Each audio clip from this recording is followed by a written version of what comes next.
इस देश में धर्म के नाम पर जो द्वेष फैलाया जाता है उसके प्रति जितनी गांधी परिवार सजग था उतने नरसिंह राव सजग नहीं थे। अगर वहां पर कोई भी इंदिरा जी, राजीव जी या कोई भी अगर दूसरा प्रधानमंत्री होता तो बाबरी गिरने नहीं देता। नरसिंह राव के टाइम में बाबरी मस्जिद जो गिर गई उससे जो कांग्रेस को क्षति हुई वो कांग्रेस की क्षति आज तक भर नहीं पाई। जो लिबरल थे, जो प्रोग्रेसिव थे, मुसलमान तो थे ही, इनका विश्वास कांग्रेस से, जो कांग्रेस की गंगा जमनी तहजीब पे विश्वास था वो उठ गया। वो वापस विश्वास क्रिएट करना यानी गुडविल क्रिएट करने जैसा है, वो इतना आसान नहीं होता। वो काम राहुल गांधी के कंधे पे आ पड़ा है। कांग्रेस में ताकत ग्रास रूट पे आज भी उतनी ही जबरदस्त है। लोग चाहते कि कांग्रेस के लिए काम करें, लेकिन कांग्रेस को ही नहीं मालूम कि कौन लोग है, ये कहाँ है भाई, ये लोग आते कहाँ से, कि हाईकमांड और ग्रास रूट के बीच में कनेक्ट ही नहीं रहा। उसके बीच में कई फ्यूडल लॉर्ड्स के लेयर्स आ गए और वो फ्यूडल लॉर्ड्स के लेयर्स जो हैं वो अपने लिए काम करते, खुद के लिए। राहुल गांधी एक कांग्रेस है अलग और बाकी कांग्रेस पार्टी एक अलग कांग्रेस है। ऐसा जब मैंने कहा तो मेरे कहने का मतलब ये था कि वो मध्य बिंदु किसी एक के पास ही होगा और वो आज राहुल गांधी के पास है। राहुल गांधी समझ गए हैं कि हमें क्रोनी कैपिटलिज्म को खत्म करना है। अडानी उसका प्रतिनिधि है। आज भी लोग जब देखते हैं तो कांग्रेस संगठन के पास नहीं देखते, वो राहुल जी की तरफ देखते। जो अय्याश, डरे हुए, कायर और जिन्हें देश के प्रति बांधने वाला धागा मजबूत नहीं है, वो लोग अपनी अय्याशी बचाने के लिए, अपने पद को बचाने के लिए और जेल ना जाने के लिए जाकर चिपक गए हैं बीजेपी में। 2019 में प्रियंका जी ने खुद कहा है मुंह से कि मेरे भाई अकेले लड़ा। क्या समय देखा कि गांधी परिवार का सदस्य कांग्रेस का नेता होने के बाद अकेला लड़ता है।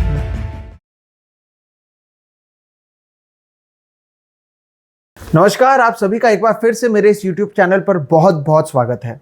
ये जो सीरीज आप लगातार देख रहे हैं, इसमें हम 2024 चुनाव को डिकोड करने की कोशिश कर रहे हैं। अलग अलग विचारधारा, अलग अलग गठबंधन पर बात कर रहे हैं और आज जिस पर हम बात करने वाले हैं वो है देश की सबसे पुरानी पार्टी कांग्रेस। यहाँ पर बात कांग्रेस पार्टी के साथ ही कांग्रेस विचारधारा की होगी। किस तरह से कांग्रेस की विचारधारा भारत में रह चुकी है, अभी उसके क्या हालात हैं और क्या कांग्रेस विचारधारा मौजूदा स्थिति में जो नरेंद्र मोदी की सरकार है उससे लड़ने के लिए काफी है। क्या कुछ हो रहा है कांग्रेस पार्टी के भीतर और कांग्रेस का भविष्य कैसा है, ये सारी चीजों पर चर्चा आज के इस वीडियो में होगी। और एक बार फिर से हमारे साथ बात करने के लिए जाने माने पत्रकार और ऑथर राजू परुलेकर सर मौजूद हैं। सर बहुत बहुत शुक्रिया हमें समय देने के लिए और इन सारे मुद्दों पर अच्छे से और जनता को समझाने के लिए। पिछले वीडियोस को भी बहुत प्यार मिला है सर। और अगर इस वीडियो को हम आगे बढ़ाएं, कांग्रेस से शुरुआत करते हैं। दो तरीके की कांग्रेस पार्टी में देखता हूं। एक जो 1885 में फॉर्म हुई थी, जिसका काम था पॉलिटिकल पार्टी ना होते हुए एक विचारधारा के तहत अंग्रेजों से लड़ना, और एक इंदिरा गांधी की कांग्रेस है जो आगे जाकर चीजें बदलती हैं और जो मौजूदा स्थिति में धीरे धीरे धीरे कई सारे बदलाव होते हैं। 2023 से शुरू करें, कांग्रेस को आप किस तरह से देखते हैं? कांग्रेस अब किस स्थिति में है? क्या कांग्रेस अभी सबसे कमजोर स्थिति में अब तक के इतिहास में इसे माने, या कांग्रेसी विचारधारा एक बार फिर से धीरे धीरे जो कहा जाता है कि भारत के डीएनए में मौजूद है वो अब भी है या नहीं? इससे अगर शुरुआत करें। देखिए, कांग्रेस की विचारधारा भारत के डीएनए में है तो है, क्योंकि कांग्रेस कोई राजनीतिक संगठन था नहीं। हालांकि आपको एक पैराडॉक्स इसमें यह है कि आरएसएस कोई राजनीतिक संगठन था नहीं, ऐसा उन्होंने दावा किया था, लेकिन पहले दिन से उनके राजनीतिक उद्देश्य तय थे।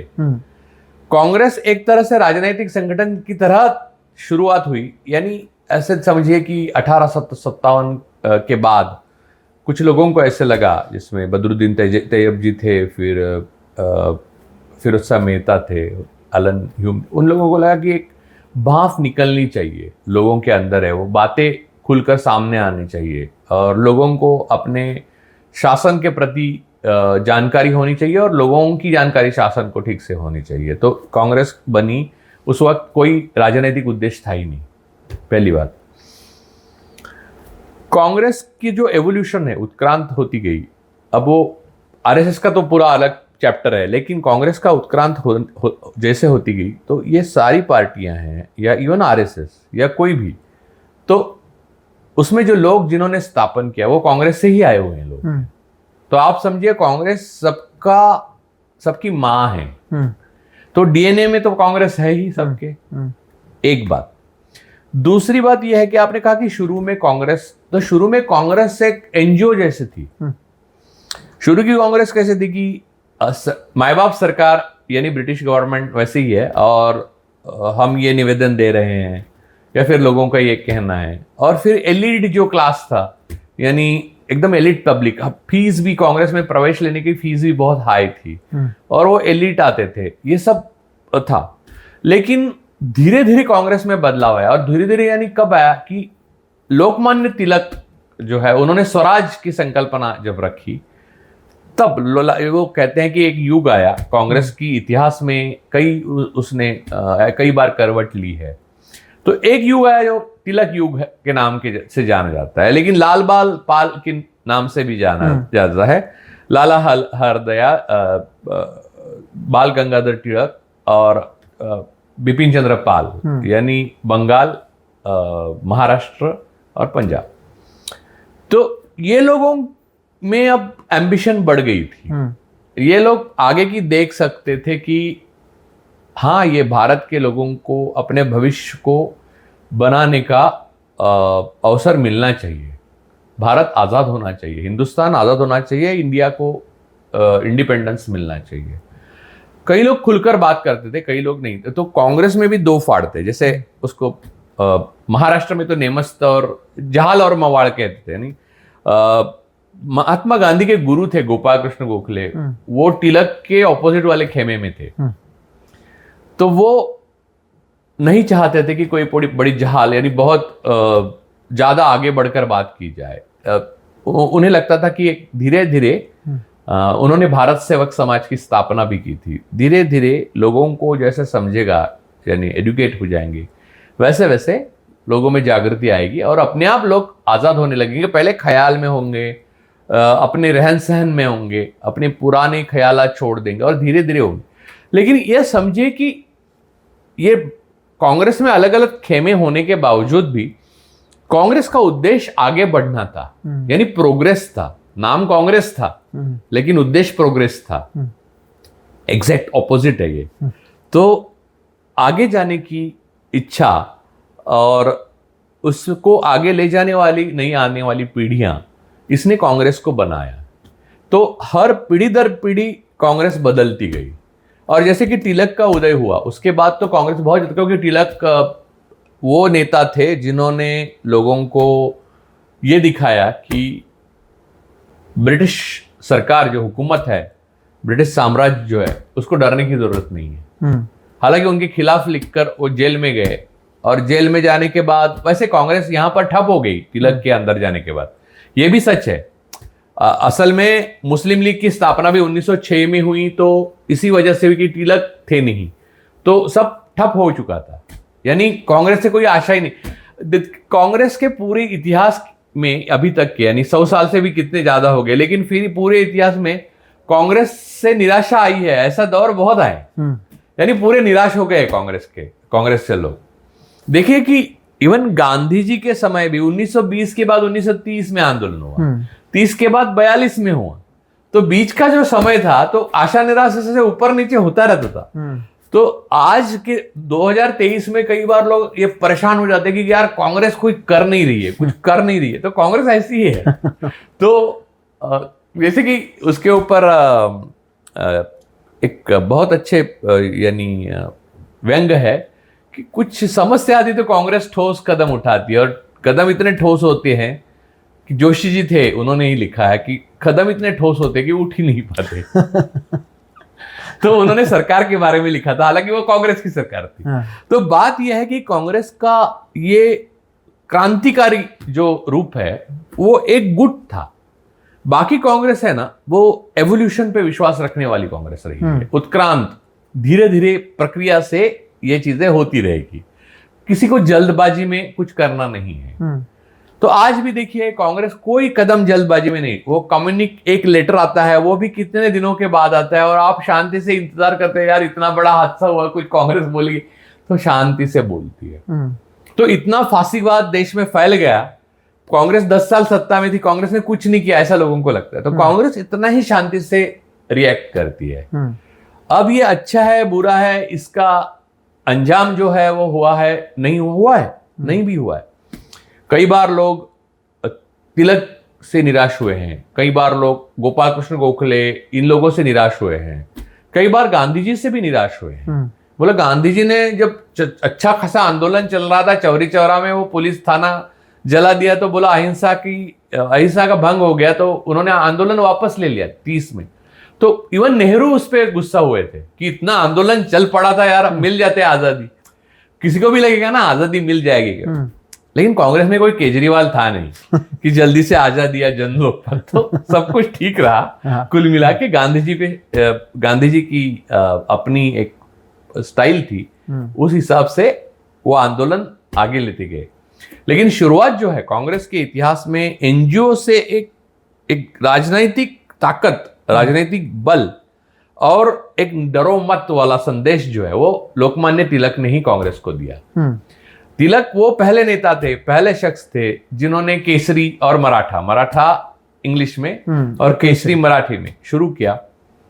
और तब कहते हैं, यानी मुझे कैसे मालूम होगा, मैंने तो देखा नहीं, लेकिन आपने भी देखा नहीं, लेकिन तब केसरी गांव-गांव में पढ़ा जाता था, जिनको पढ़ने आता था वो पढ़ के सब सुनते थे तिलक बाबा क्या कह रहे हैं, और नॉर्थ में तिलक महाराज क्या कह रहे हैं, उसके ऊपर ये आते थे।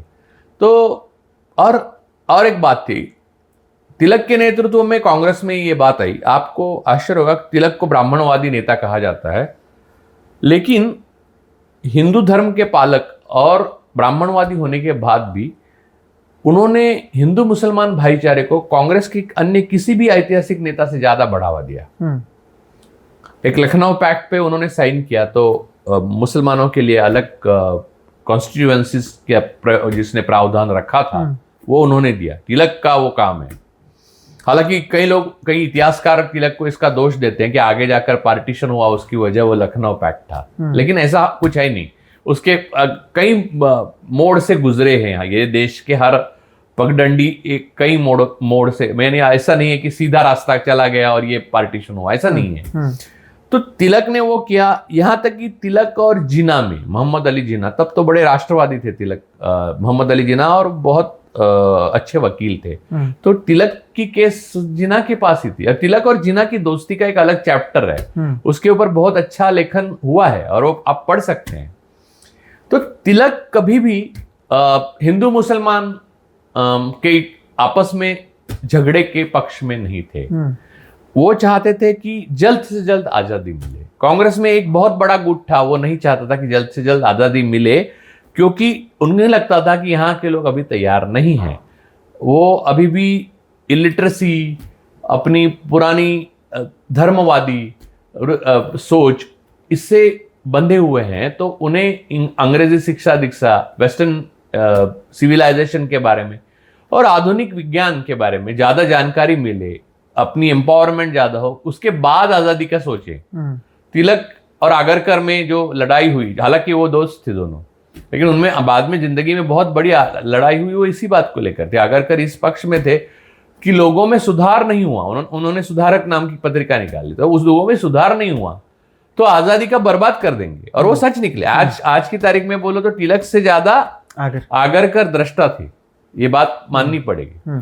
लेकिन हम जो बात कर रहे हैं सर, वो इतिहास की है, जिसमें धीरे धीरे कांग्रेस ने उस समय के हिसाब से या उस समय जो जरूरत थी उसके हिसाब से चीजें की। अब 2023 में अगर आते हैं, ये एक ऐसा समय है जब 2 मिनट जनरेशन आ चुकी है, हर एक चीज एक इवेंट बन चुका है, हर एक चीज एक ऐसे पड़ाव पर आ गया है कि हर एक चीज को बढ़ चढ़ कर दिखाना। लेकिन उसमें भी जो कांग्रेस की ओर से जो काम हो रहे हैं, उसे एक धीरे तरीके से, या ओल्ड फैशन जो कांग्रेस का एक रहा है, वो अपने पेस पर चीजों को कर रहे हैं। क्या वो आज के इस युग में, आज के इस पॉलिटिक्स में, जब ट्रेन का नाम भी प्रधानमंत्री अपने ही नाम पर रख रहे हैं, जब हर चीज को बाजे गाजे के साथ बताया जा रहा है, रात को 12 बजे भी एक इवेंट बनाकर टैक्स को इंट्रोड्यूस कराया जा रहा है, तो ये मार्केटिंग वाले दुनिया में कांग्रेस का पीछे रह गई है, ये आप मानते हैं? या वो गाजा बाजा नहीं करने का कहीं ना कहीं उसके इमेज पर, उसकी छवि पर, या कांग्रेस को ये कहा जाता है कि अभी सबसे बुरे दौर में जा रही है, उसके लिए ये सारी चीजों को आप जिम्मेदार मानते हैं? देखिए, ये एक अलग चीज है और मैं मानता हूं कि कांग्रेस रिस्पॉन्स देने में किसी भी चीज को आधुनिकता में, आधुनिक दौर में विज्ञान या फिर टेक्नोलॉजी, जैसे आईटी सेल आ गए हैं, उसके बाद उसका रिस्पॉन्स देने में, प्रतिक्रिया देने में बहुत पीछे रह गई। वो बहुत स्लो है। लेकिन गाजे बाजे का मतलब ये नहीं है कि रात को टैक्स इंट्रोड्यूस करने के लिए लाइटिंग करना ये एक मजाक बना के रखा है इस गणतंत्र को। इतना भी नहीं करना चाहिए। तो इसमें एक मध्य मार्ग होना चाहिए, और अपने नाम से ट्रेन होना वो अलग बात है। वो अपनी खुशी, यानी मेरे हाथ में आ गया तो मैं कुछ भी करूं, वो वाली बात है। तो कांग्रेस उस तरह से ऑपरेट नहीं होती। कांग्रेस का एक अपना स्टाइल है। लेकिन आज के तारीख में कांग्रेस अपने सबसे बड़ी बात जो कांग्रेस की हार जो हो रही है या फिर बड़ी जीत नहीं हो रही है, उसकी सबसे बड़ी वजह यह है कि लोकल कांग्रेस कमिटीज, जो मैंने जैसे तिलक का कहा, तो तिलक युग के अस्त के बाद जब गांधी जी आए तो उन्होंने पार्टी जैसे बनाए कांग्रेस को। हालांकि 1500 लेके 23 तक ही वो नेशनल कांग्रेस में रहे, बाद में वो कांग्रेस ने रिजाइन किया उन्होंने कांग्रेस से। लेकिन वो कांग्रेस के पितामह थे एक तरह से, और उन्होंने Congress working committee, Congress committee, गांव-गांव में कमिटीज कांग्रेस की जैसे कि शाखाएं नीचे तक ले गए, औरतों को शामिल किया उसमें। ये जो बदलाव है वो बहुत तेजी से गांधी जी ने किया। वो बदलाव आज के दौर में अलग तरीके से फिर एक बार करने की जरूरत थी। वहां कांग्रेस पिछड़ती हुई दिख रही है ग्रास रूट लेवल पर। ग्रास रूट लेवल पे इसकी वजह ही है कि हाईकमांड और ग्रास रूट के बीच में कनेक्ट ही नहीं रहा।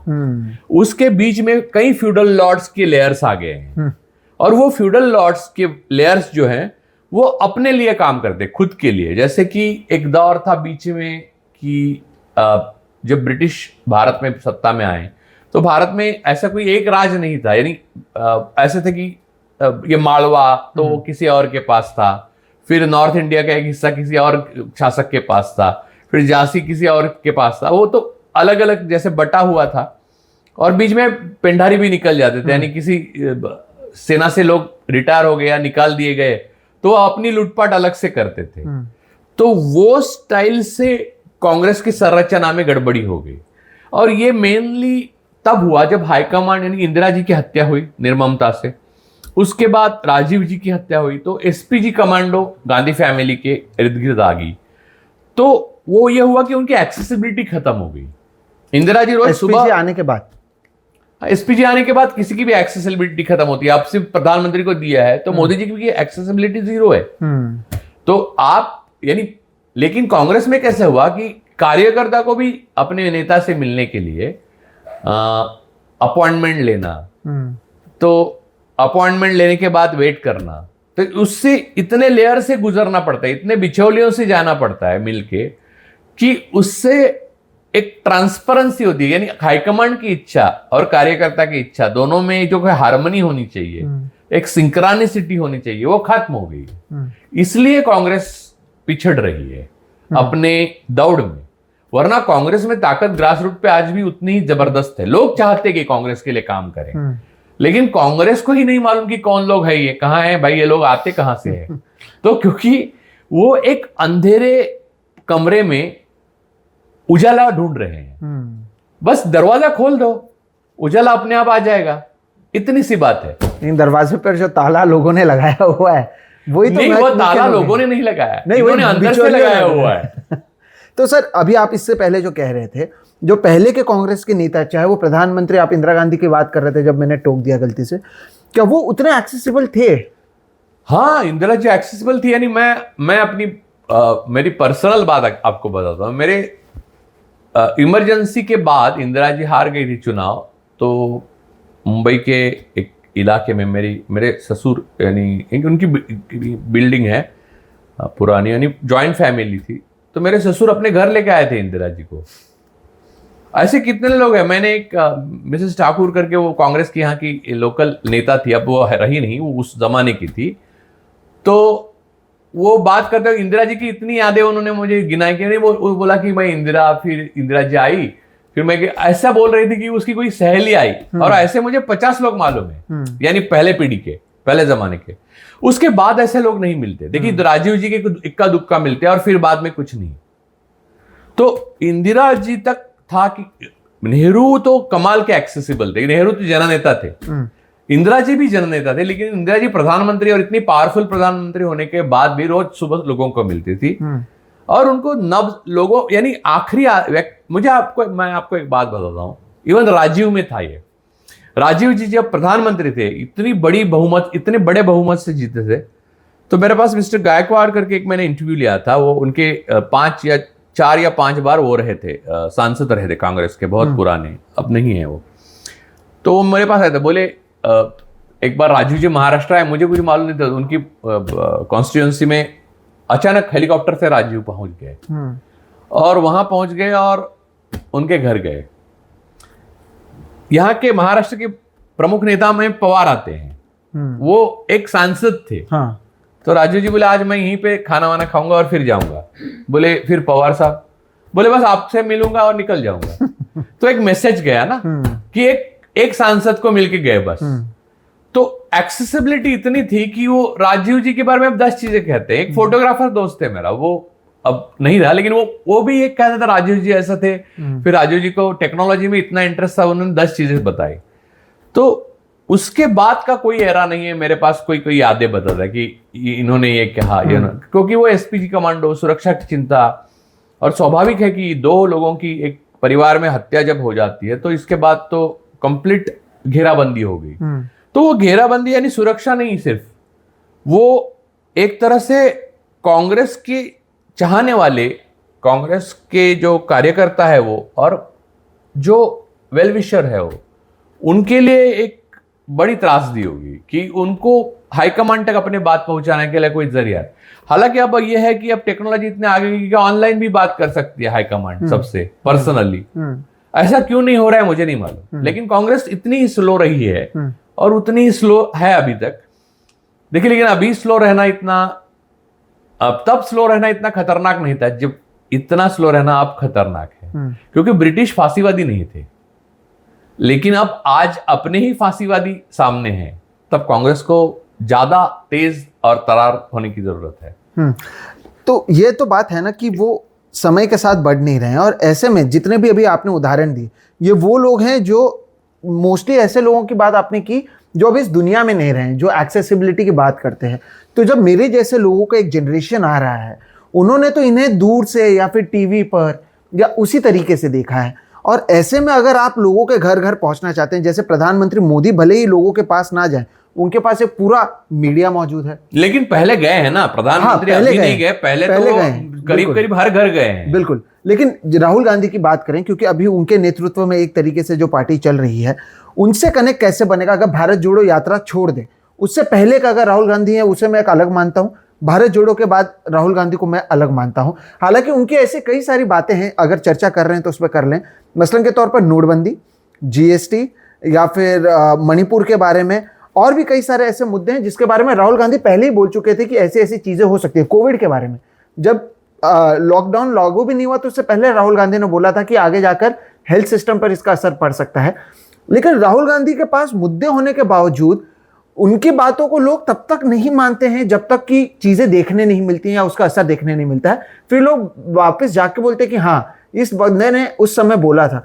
तो वो जो कनेक्ट का गैप है उसे फिल करने के लिए कांग्रेस क्या करेगी? विदाउट भारत जोड़ो यात्रा। भारत जोड़ो यात्रा ने राहुल गांधी के साथ साथ कांग्रेस की छवि थोड़ी, राहुल गांधी भारत जोड़ो यात्रा एक बेबी स्टेप रही है। हाँ, मेरे ख्याल से भारत जोड़ो यात्रा एक बेबी स्टेप रही है। मैं बहुत सोच कर बोल रहा हूँ, बेबी स्टेप। भारत जोड़ो यात्रा को मैं बेबी स्टेप कह रहा हूँ। ये एक बड़ी यात्रा थी, यानी इतिहास में मैंने खुद कई बार बोला है कि इतिहास में ऐसी चीजें बहुत कम बार होती है, और वो एक थी। लेकिन फिर भी कांग्रेस के लिए ये एक बेबी स्टेप है, क्योंकि सामने चैलेंजेस बहुत बड़े हैं। एक बात। दूसरी बात यह है, जो हम लोग फिलोसॉफिकली पहले हम लोग देखते हैं कि डीएनए में भारत के कांग्रेस है। इसका मतलब क्या है कि एक गंगा जमनी तहजीब है, नेहरू ने जिसको पक्का किया हमें यानी गंगा जमुनी तहजीब नेहरू ने नहीं लाई, वो पहले से इस देश में बह रही है, अकबर से ही है। तो ये और ये बीजेपी ने भी लिखा है, अभी जो G20 में लिखा, जो लिखा हुआ है वो उसमें लिखा था, बोलने में कुछ भी बोले वो, लेकिन उसमें लिखा था अकबर में। तो जो गंगा जमुनी तहजीब है वो कांग्रेस में थी। कांग्रेस में एक्सट्रीम लेफ्ट भी हुआ करते थे, समाजवादी भी हुआ करते थे, राइट विंगर भी रहा करते थे, एक्सट्रीम राइट विंगर भी रहा करते थे, और एक साथ चलते थे, सब झगड़ा भी करते थे। यानी और कांग्रेस में स्प्लिट होना, झगड़ा होना, ये कोई आश्चर्य की बात नहीं थी। वो तिलक पे भी जूता फेंका था। तो वो सूरत कांग्रेस में कई बार ऐसा झगड़ा हुआ है। तो बात यह कि कांग्रेस में दो फाड़ होना, कांग्रेस टूटना, कांग्रेस से बाहर निकल के पार्टी बनानी। जैसे ममता जी जैसी एक कामयाब पॉलिटिशियन कांग्रेस की हिस्सा थी, और कितने साल थी हिस्सा, यानी अपने उम्र के 15 साल से वो छात्र संगठन से जुड़ी हुई थी कांग्रेस के, और वहां से लेके वो एक मंत्री बनी, तब तक वो कांग्रेस में थी। उसके बाद उसने अपनी पार्टी बनाई। ऐसे मैं कितने लोग बताऊं कि जिन्होंने कांग्रेस, शरद पवार कांग्रेस से आए हुए हैं। तो कांग्रेस से डीएनए है, क्योंकि लोग जिस तरह के हैं भारत के, हम मनपसंद है, प्यार करते हैं।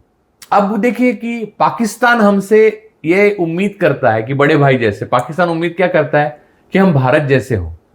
लेकिन अभी भारत में जो फांसीवादी शासक है वो हमें 40 साल पहले वाला जनरल जियाउल हक का पाकिस्तान बनाना चाहते हैं। तो इससे सावधान रहना चाहिए।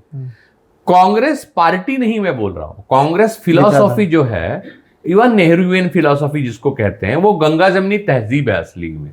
और असल में वो हिंदुस्तान की असल में एक्चुअली ये हमारी उदारता की धरोहर है। तो उसको हमें संभालना जरूरी है। तो इसलिए लोग ना, अगर कांग्रेस सत्ता में है, नहीं है, कांग्रेस अच्छा कर रही है, कांग्रेस बुरा कर रही है, तो भी कांग्रेस में इंटरेस्ट लेते हैं। कांग्रेस के जो नेता है, लोकल नेता, वो गुस्सा करते हैं, पूछते हैं तो तुम लोगों को क्या प्रॉब्लम है, कांग्रेस ऐसा करे या वैसा करे, आप कौन बताने वाले हो, हम लोग कांग्रेस ही हैं, हम लोग। तो आप लोग कांग्रेस ही नहीं है, ये देश ही कांग्रेस ही है। हर कोई कांग्रेस से निकलकर कुछ बना है, तो कांग्रेस ही है ये देश। ये देश का डीएनए कांग्रेस है।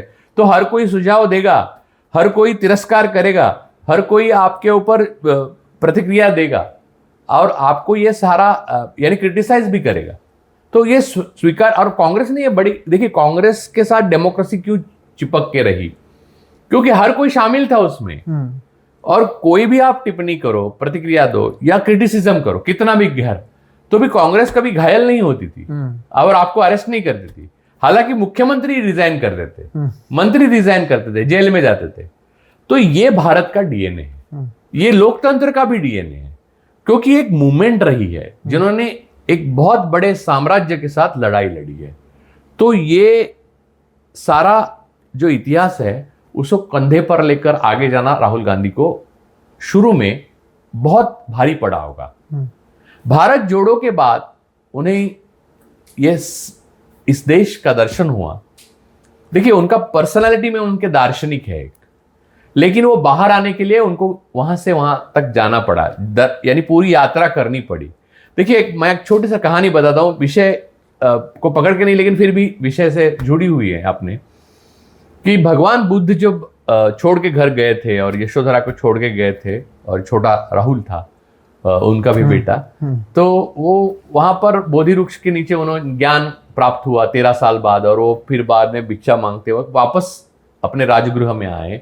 और तब यशोधरा ने उनको सवाल पूछा कि अगर ज्ञान है दुनिया में, तो यहां बैठकर भी आपको ज्ञान हो सकता था, आपको छोड़कर जाने की जरूरत क्या थी? बुद्ध ने कहा, आपने एकदम सही कहा कि यहां बैठकर भी मुझे ज्ञान हो सकता था, लेकिन यह ज्ञान होने के लिए मुझे वहां जाना पड़ा। तो राहुल गांधी की यात्रा इसी चीज का प्रतीक है। वो राहुल गांधी की यात्रा नहीं है, राहुल गांधी ने एक यात्रा को देखा खुद चल के। एक देश है ना, एक यात्रा है। हम अगर रास्ते से चलते हैं तो दोनों तरफ दुतरफा हमारे एक यात्रा चलती है, बिल्कुल, जिसमें हम गरीब ही ज्यादा होते हैं। इस देश की हर तरह के, हर सोच के, हर धर्म के, हर जाति के पुरुष स्त्री चलते रहते हैं, उनके दुख के साथ, उनके सुख के साथ, उनकी वेदनाओं के साथ, उनकी व्यथाओं के साथ, 80 करोड़ भूखे लोग भी चलते रहते हैं। उसके बीच से राहुल चलता गया। तो यात्रा राहुल की नहीं थी, हालांकि राहुल ने तय किया था कि उसे देखना है, तो उन्होंने देखा। अब मैं जब मेरे दोस्तों से बात करता हूँ, ये इसी चीज को, राहुल गांधी को फिलहाल हम उस पर बात करें, तो लोगों की दिक्कत राहुल गांधी नहीं, कांग्रेस के जो दूसरे नेता हैं, जो बीच वाले हैं, जो क्रीमी लेयर है। राहुल गांधी टॉप पर हो गए और कार्यकर्ता, जैसे कि आपने कहा, वो जमीन पर हैं और वो बहुत काम कर रहा है। लेकिन ये जो बीच का एक लेयर है, वो कहीं ना कहीं इनएफिशिएंट रहा है और इसकी वजह से लोगों की नाराजगी जो है वो बड़ी है। क्योंकि जो डीएनए की हम बात कर रहे हैं, 14 के बाद उस डीएनए में थोड़ा तो फर्क पड़ता हुआ दिख रहा है, इसलिए धीरे धीरे लोग कांग्रेस से दूर हुए हैं। हालांकि अब वापस आ रहे हैं, ये दिख रहा है, अलग अलग स्टेट्स में भी हमने देखा है, कर्नाटक चुनाव की बात कर लें या बाकी जगहों की बात कर लें। लेकिन ये जो बीच के लोग हैं, उसके बारे में शायद राहुल गांधी हो या फिर कांग्रेस हो, एज अ पार्टी, उन्होंने अब तक कोई सोल्यूशन नहीं निकाल पाई है बीच वाले लोगों का। ये बीच वाले लोगों की एक जी हुजूरी करने वाले फ्यूडल लॉर्ड्स जो हैं, वो हर राज्य में हैं, और उनकी परेशानियां जो हैं, आपस में झगड़ा और उनकी अपनी अय्याशी की परेशानियां जो होती है, वो परेशानियां लेकर लोग परेशान हैं। ताकि उनको लग रहा है कि जो राहुल जी की या कांग्रेस की आत्मा है, जो सोचती है, जो सोच है, उसे पूरे भारत में फैलाने के लिए वो वाहक नहीं है, बल्कि वो एक्चुअली बाधा है उसमें। तो बात यह है कि दो लोगों को मुझे यहां जिक्र करना बहुत जरूरी है। दो लोगों की वजह से कांग्रेस इस तरह से प्रॉब्लम में फंस गई। एक है जयप्रकाश नारायण। जयप्रकाश नारायण ने जिस तरह से फांसीवादी ताकतों को सपोर्ट किया इस देश में, तो पहली बार कांग्रेस का नेतृत्व जो था वो इनसिक्योर हो गया। इंदिरा जी, हालांकि उन्होंने देश को उस टाइम में बचा लिया, लेकिन वो खुद को नहीं बचा पाई आगे जाकर। और दूसरा सबसे बड़ा कांग्रेस के पतन की वजह है, लोगों को पसंद नहीं आएगा मैं बोलूंगा तो, वो है नरसिंह राव। नरसिंह राव बहुत कुशल एडमिनिस्ट्रेटर थे, प्रशासक थे। नरसिंह राव बहुत विद्वान व्यक्ति थे। नरसिंह राव बहुत इंटेलिजेंट थे और प्रधानमंत्री बनने के काबिल थे, और वो बने भी। समस्या यह है कि इस देश में धर्म के नाम पर जो द्वेष फैलाया जाता है, उसके प्रति जितनी गांधी परिवार सजग था, उतने नरसिंह राव सजग नहीं थे। अगर वहां पर कोई भी इंदिरा जी, राजीव जी या कोई भी अगर दूसरा प्रधानमंत्री होता, तो बाबरी गिरने नहीं देता, ना ही राम मंदिर का दरवाजा खोलता, ना ही कोई भी बात ये इसमें है तो इतनी बड़ी शहादत दे देता, लेकिन वो उसे बचा लेता। नरसिंह राव के टाइम में बाबरी मस्जिद जो गिर गई, उससे जो कांग्रेस को क्षति हुई, वो कांग्रेस की क्षति आज तक भर नहीं पाई है। ये बात आप समझिए। बीच में दो बार 5-5 साल कांग्रेस कोalition में सत्ता में रही है, लेकिन वो सामर्थ्य कांग्रेस हासिल नहीं कर पाई उसके बाद में, जो सामर्थ्य कभी कांग्रेस के पास हुआ करता था। कांग्रेस के पास यानी लोगों की यात्रा में था, इस गंगा जमनी तहजीब में था। वो पावर जो है वो बाबरी ढहने के बाद ढह गई। इस देश में पोलराइजेशन की शुरुआत हुई। वो पोलराइजेशन ये इस देश के लिए, इस देश के अस्तित्व के लिए, संविधान के लिए कितना बड़ा खतरा हो सकता है, इसका अंदाजा ही नरसिंह राव को नहीं था। और ये मैं बोल रहा हूं, पहली बार कोई बोल रहा है, मैं डंके की चोट पे बोल रहा हूं। लेकिन इसमें आर्ग्यूमेंट ये होगा कि अपीसमेंट तो राजीव गांधी ने भी किया, चाहे वो राम मंदिर का ताला खोला, शाहबानो केस हो। इसके ये दो एग्जांपल्स जो हैं बार बार लिए जाते हैं। तो नरसिम्हा राव से पहले क्या ये राजीव गांधी ने इस तरह, मैं मानता हूं कि इसको एपिसमेंट आप बोल सकते हैं, लेकिन राजीव गांधी ने जो किया इसमें हिंसा नहीं थी। कंपोनेंट हिंसा का देखिए, बाबरी मस्जिद वाले कंपोनेंट में आप एक फांसीवादी ताकतों के कहने पे, कहीं सुनी पे विश्वास रख के उन्हें जाने देते हो वहां तक। आपके पास पूरी पावर होने के बाद एक प्रधानमंत्री, आप रोकते नहीं हो और उन पे विश्वास रखते हो और वो गिरा देते हैं, तो उसमें पूरा वायलेंस शामिल है। स्टेट के सामने इस तरह का वायलेंस चल सकता है और इस तरह का वायलेंस करके हम इस देश को बांट सकते हैं। इसका कॉन्फिडेंस नरसिंह राव के रिजिम में फांसीवादी ताकतों को मिला और वहां कांग्रेस का सबसे ज्यादा नुकसान हुआ। नरसिंह राव की कई गुण हैं और उसमें मैं 10 घंटा बात कर सकता हूं, लेकिन जहां तक कांग्रेस के एवोल्यूशन का सवाल है, नरसिंह राव का जो कंट्रीब्यूशन है वो यहां दिखता नहीं है। वो गंगा जमनी तहजीब को एक बहुत बड़ा डेंट आया उनकी उसमें, और वो रोकना बहुत जरूरी था। यानी कई बार ऐसा लगता है, ये आप गलत परिप्रेक्ष्य में मत लीजिए कि मैं प्रधानमंत्री होता, आप प्रधानमंत्री होते, क्या करते, मैं जाने नहीं देता वहां तक। हालांकि लालू जी ने भी कोशिश की कि अडवाणी पहुंचे नहीं, लेकिन नरसिंह राव प्रधानमंत्री होने के बावजूद उन्होंने कोशिश नहीं की। वहां से क्या हुआ कि एक बड़े वर्ग का, बड़े तबके का, जो लिबरल थे, जो प्रोग्रेसिव थे, मुसलमान तो थे ही, इनका विश्वास कांग्रेस से, जो कांग्रेस की गंगा जमनी तहजीब पे विश्वास था, वो उठ गया। वो वापस विश्वास क्रिएट करना, यानी गुडविल क्रिएट करने जैसा है, वो इतना आसान नहीं होता। वो काम राहुल गांधी के कंधे पे आ पड़ा है। और आप बोलते हो कि राहुल गांधी इतने आसानी से वो कर लें क्योंकि उसकी दादी महान थी। वो दादी भी इतना ही टाइम लगता, महान भी थी तो भी, ऐसा अगर प्रॉब्लम आता तो। आपने सर पिछले एक एपिसोड में कहा था, उस बात को मैं लाकर आगे बढ़ाना चाहता हूं। आपने कहा कांग्रेस दो है, राहुल गांधी एक अलग कांग्रेस है और बाकी नेता अलग कांग्रेस है, या राहुल गांधी अलग है और कांग्रेस अलग है। इस तरह से जो आपने चीजें की, लोग किसके साथ में है, कांग्रेस के साथ में है या राहुल गांधी के साथ में? देखिए, कांग्रेस एक कल्पना है और वो एक फ्लूइड है कल्पना। मैंने कहा कि जिसे आप गंगा जमनी तहजीब भी कह सकते हो, हिंदुस्तानी कल्चर भी कह सकते हो, इंडिया की आत्मा भी कह सकते हो। उसकी जो कोर है, उसका जो मध्य बिंदु है, वो जिसके पास है, जैसे कि एक छड़ी होती है ना किसके पास, वैसे वो मध्य बिंदु जिसके पास है, लोग उसके साथ है। मैं आपको उदाहरण के साथ बताता हूं। राहुल गांधी एक कांग्रेस है अलग, और बाकी कांग्रेस पार्टी एक अलग कांग्रेस है। ऐसा जब मैंने कहा तो मेरे कहने का मतलब यह था कि वो मध्य बिंदु किसी एक के पास ही होगा, और वो आज राहुल गांधी के पास है। राहुल गांधी समझ गए हैं कि हमें क्रोनी कैपिटलिज्म को खत्म करना है। अडानी उसका प्रतिनिधि है, कौन इसके दोषी है ये राहुल समझ गए हैं। राहुल गांधी ये भी समझ गए हैं कि इस देश में धर्म के आधार पर जो राजनीति हो रही है और जो फांसीवादी ताकतें खड़ी हुई है, उसका इतिहास में मूलाधार कहां है और आज कौन कर रहा है क्या, ये बात सारी राहुल कर रहे हैं। कांग्रेस के बाकी नेता नहीं कर रहे हैं, और ना शुरुआत की उन्होंने, ना जो मध्य के, जो आपने कहा जो क्रीमी जो कांग्रेस के लोकल लीडर्स है हमारे महाराष्ट्र के, तो वो भी नहीं कर रहे हैं। अब कुछ नए नेता आए हैं जो राहुल जी ने उनको आगे लाया, वो कर रहे हैं, लेकिन बाकी तो कर नहीं रहे थे, ठंडे पड़ गए थे, क्योंकि उनकी अपनी प्रॉब्लम थी। उनको डर लग रहा था कि एजेंसीज उनको नोटिस भेज देगी। ऐसे कई नेता हैं, लेकिन कांग्रेस का ये पहली बार नहीं हुआ है।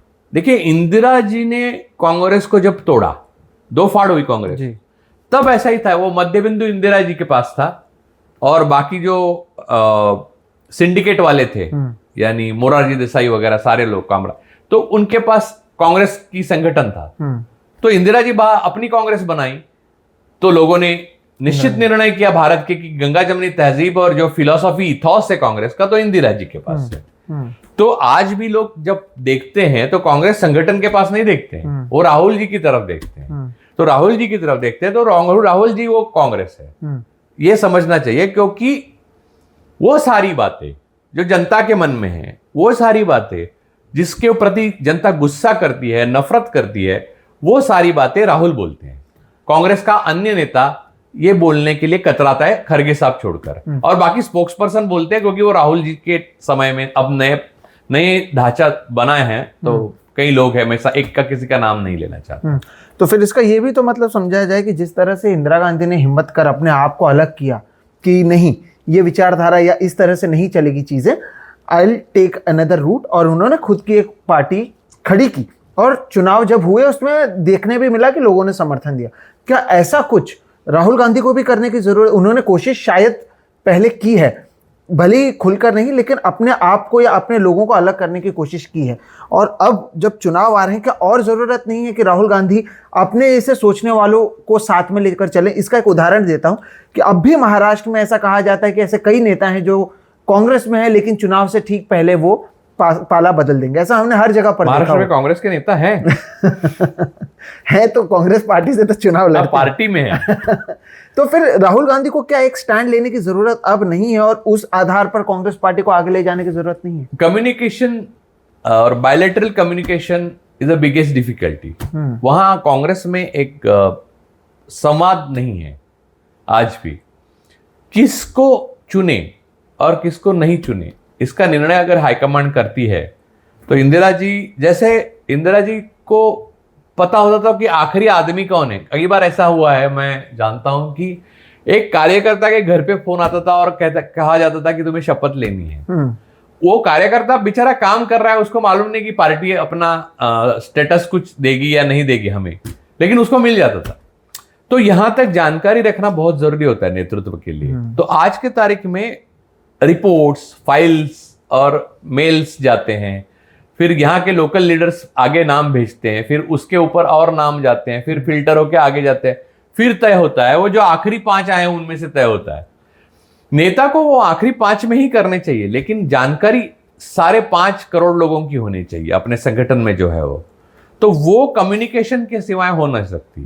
तो अभी उसकी जो कमी है वो राहुल गांधी ने 2019 में, प्रियंका जी ने खुद कहा है मुंह से कि मेरे भाई अकेले लड़ा। क्या समय देखा आपने कि गांधी परिवार का सदस्य कांग्रेस का नेता होने के बाद अकेला लड़ता है? इसका कुछ तो मतलब होगा ना, इसका गंभीर मतलब है।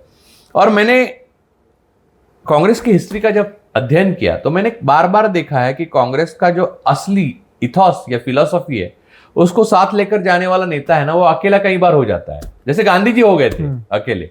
हालांकि आप विश्वास रखिए कि गांधी जी के साथ नेहरू जी भी नहीं थे। मुझे यानी ऐसा पॉइंट आया कि नेहरू जी ने भी मैंने कतराए, आखिर में नेहरू जी ने गांधी जी से सुलह किया।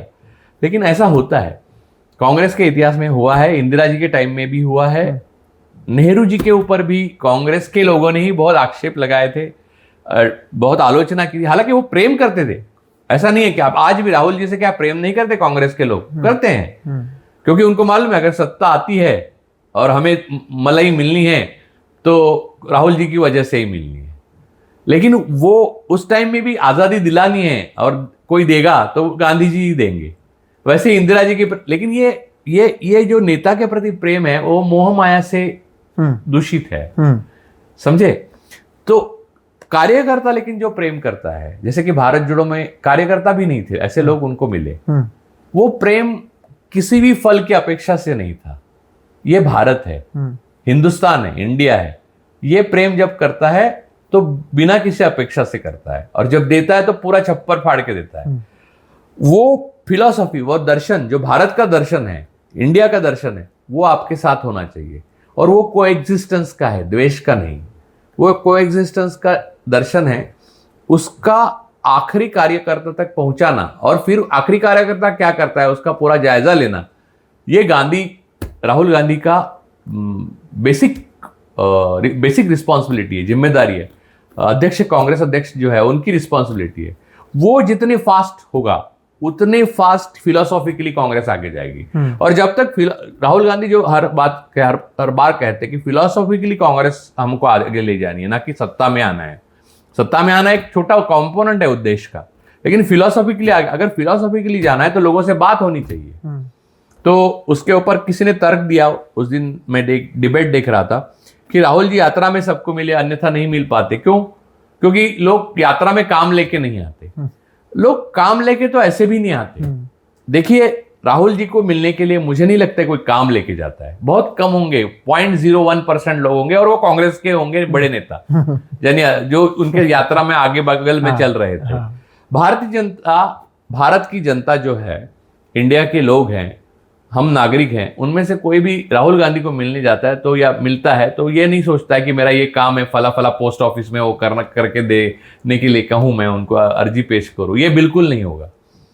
प्रॉब्लम यह है कि कांग्रेस में भीड़ है, कांग्रेस केडर बेस्ड पार्टी नहीं, और वो भीड़ होने से अनुशासनहीनता है, और अनुशासन ना होने से आप कम्युनिकेशन का कौन सा जरिया अपनाएं, ये नेता भी इसमें संभ्रमित हो जाता है। ये सारी समस्याओं से जूझ रहे हैं राहुल गांधी, और आज भी जूझ रहे हैं। ऐसा नहीं है कि अभी केक वॉक है, हालांकि उनके लिए भीड़ हो रही है, उनके पक्ष में कई राज्य के वो भी आ सकते हैं। इतना आसान नहीं है रास्ता। जब एक ढांचा ढह गया तो वो खड़ा करने में बहुत टाइम लगेगा, क्योंकि फिलॉसॉफिकली इंडिया फिर से खड़ा करने के लिए एक व्यक्ति को कम से कम 10 से 20 साल लगते हैं। गांधी जी ने 1915 में वो आए, तो 1920 से लेके 30, 40, 47, 48 में उनकी मृत्यु हुई, यानी उन हत्या हुई। तब तक वो कोशिश ही करते रहे। आजादी उनके लिए एक सत्ता जैसे कंपोनेंट था, वो बदलने का प्रयास कर रहे थे, जो निरंतर चल रहा है। इसलिए राहुल कहते हैं ना कि भारत जोड़ो एक निरंतर चलने वाली प्रक्रिया है। यानी क्या है? यात्रा है। यानी क्या है? लोगों को समझना है। यानी क्या है? यानी हिंदुस्तान का मन का दर्शन है, यानी एक दार्शनिक इंडिया, यानी फिलोसॉफिकल इंडिया को फिर से खड़ा करना। लेकिन ये 9 साल में हमने इतने सारी चीजें देखी है। अगर आप जैसे कह रहे हैं कि 15 से 20 साल लग जाएगा, तब तक देश के हालात भी तो खराब होंगे। ऐसे में कांग्रेस को ही अभी, क्योंकि आज चर्चा कर रहे हैं तो फिलहाल कांग्रेस पर ही बात करते हुए, कांग्रेस के अंदर ग्रासरूट लेवल पर जो आइडियोलॉजिकली लोग हैं, वो कुछ पद ना मिले, कुछ नहीं मिलेगा, 1 रुपए का फायदा नहीं होगा, फिर भी वो जुड़े हुए हैं। और ये टॉप लेवल पर भी है। वापस बात आती उन्हीं बीच के लोगों की है जो सत्ता में चले जाते हैं। अब राहुल गांधी का ही आप एग्जाम्पल ले लीजिए। वो जितने लोग उनके करीब थे, ज्योतिरादित्य सिंधिया कांग्रेस से निकलकर बीजेपी में चले गए, ऐसे कई लोग हैं। हिमंता बिस्वा शर्मा को अगर अभी हम सुने तो लगता ही नहीं है कि वो कांग्रेस के उस पार्टी से आते होंगे जिस पार्टी मैंने कहा, लेकिन हर कोई कांग्रेस से ही आता है। बिल्कुल। वो तो आरएसएस का भी जो डीएनए आप बदल नहीं सकते किसी का। खैर, बात हम आगे बढ़ा। तो सर, ये जो बीच के लोग हैं, ये ऐसा क्यों होता है कि हमेशा जो कांग्रेस के लोग हैं वो सत्ता बदल कर, जिन्हें सब कुछ दिया गया, वही छोड़कर जाते हैं। आप गुलाम नबी आजाद का नाम भी ले सकते हैं। गुलाम नबी आजाद हो गए, कपिल सिब्बल की अपनी एक अलग परेशानी रही है जिसकी वजह से वो निकल गए। ऐसे तमाम लोग हैं जो धीरे धीरे जिस पार्टी, लेकिन सिब्बल अभी भी कांग्रेस ही है, भले वो निकल तो गए हैं, सांसद सपा के है, लेकिन है कांग्रेस की। तो ये क्या है? ये लोगों के साथ किस तरह से राहुल गांधी डील कर रहे हैं, और इसके वजह से क्या ट्रस्ट इशू पैदा नहीं होता है कि राहुल गांधी किसी को भी अपने करीब ना लाएंगे? जो करीब थे वो तो ऐसे कर गए। नहीं यार, बात समझो। बीजेपी में सत्ता में जो है, आज महाराष्ट्र में भी देखो और बाकी राज्यों में भी देखो, हेमंत बिस्वा शर्मा का आपने नाम लिया, कितने बीजेपी के लोग हैं? सारे कांग्रेस ही है, बाहर से ही आए हुए हैं। और वो क्यों हैं? जो अय्याश, डरे हुए, कायर, और जिन्हें देश के प्रति बांधने वाला धागा मजबूत नहीं है, वो लोग अपनी अय्याशी बचाने के लिए, अपने पद को बचाने के लिए और जेल ना जाने के लिए जाकर चिपक गए हैं बीजेपी में। उसे ताकत नहीं कहते, सूजन कहते हैं। तो कल बीजेपी की सत्ता से पतन होता है तो परसों इन लोगों का कांग्रेस को माय बाप कहने लगेंगे। तो ये लोगों को गिनना ही नहीं चाहिए। असल में ये कायर लोग हैं। कायरों की सेना नहीं होती, कायरों की झुंड होती है। बीजेपी केडर बेस्ड पार्टी थी, अब एक झुंड बची है जहां पर कहां से भी एक लंगूर आके चिपक गए हैं। तो वो शक्ति नहीं आप मान सकते। रही बात कांग्रेस की, हम लोग उनकी बात तो अलग से कर ही सकते हैं, वो करेंगे। लेकिन रही बात कांग्रेस की, कांग्रेस से जो निकल के चले गए वो ना कांग्रेस के फायदे के थे ना देश के। वो कांग्रेस के फायदे के हो ना हो मुझे कुछ फर्क नहीं पड़ता। देश के फायदे के थे? बिल्कुल नहीं थे, इसलिए तो गए। क्योंकि उनके मन में अपनी फिलॉसफी के बारे में कन्विक्शन ही नहीं था। अपनी दार्शनिक जो बैठक है हर व्यक्ति की होती है, उसके प्रति अगर आपका अपना स्वभाव आपको मालूम ही नहीं है और आप कहीं भी भटक सकते हैं अपनी रोजमर्रा की जिंदगी की चाहतों और अय्याशियों के लिए, तो फिर आपका देश के लिए कोई मोल नहीं है। तो वो बीजेपी में आपकी कीमत हो सकती है, मोल नहीं, कीमत ही हो सकती है। और वो कीमत आपको चुकाए, आपने चुकाई है, उन्होंने चुकाई है, तो व्यवहार हो गया वो।